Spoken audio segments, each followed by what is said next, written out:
E agora, confira a Blitz do Bahia Motor. Muitas pessoas têm medo de dirigir, seja antes ou depois da formação com a CNH. Hoje a matéria é especial para você que tem esse receio e se pergunta como fazer para não ter mais esse medo. Fica ligado agora no Bahia Motor.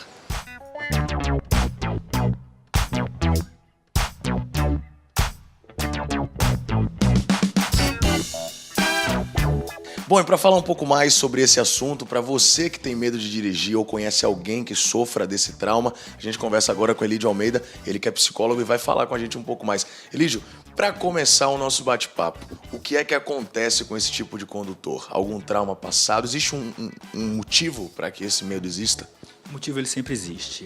Não necessariamente ele está ligado a um evento do passado, a um trauma do passado, mas muitas vezes um temor em relação ao futuro, dada as dificuldades que as pessoas normalmente convivem antes de entrar em autoescola, antes de começar a guiar, medo de acidente, medo de assalto e muitas vezes o terrorismo que é colocado para as pessoas quando estão iniciando essa prática na direção.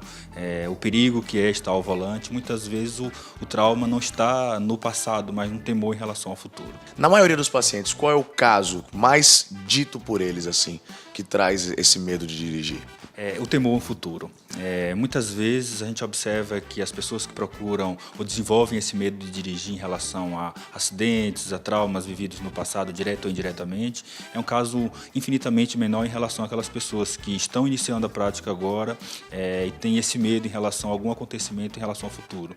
Então, a grande maioria das pessoas que procuram tratamento para perder esse medo de dirigir, elas ainda sequer começaram a prática como condutoras, estão iniciando essa vida agora, então a gente pode afirmar com toda a garantia que o temor em relação a qualquer acontecimento que possa acontecer na vida dela como motorista. Você como profissional, como um psicólogo, acredita que o método utilizado nas autoescolas da cidade, do Brasil, enfim, ainda é algo que pode ser melhorado para que os condutores não tenham esse problema? Sem dúvida nenhuma, mas acho que o trabalho das autoescolas, isoladamente, elas não estão surtindo efeito para fazer com que a gente leve motoristas mais confiantes e mais seguros para o trânsito. É importante que cada um de nós, cidadãos, tenha também essa consciência de instruir e desmistificar alguns medos, principalmente os motoristas mais experientes, desmistificar esses medos nas pessoas que estão iniciando essa prática agora. Então, acho que se todos pensarem de forma conjunta, associar com as técnicas que são implementadas nas autoescolas, nos cursos de formação de condutores, acho que a gente tende a formar condutores muito mais confiantes nesse trabalho conjunto. Como é que funciona esse processo, né, pós-formação e com a presença desse medo, desses receios? Na prática, as coisas acontecem da seguinte forma: esses cursos de formação, eles apanham esses condutores novos e colocam mais prática em sua rotina no intuito de desmistificar esses medos.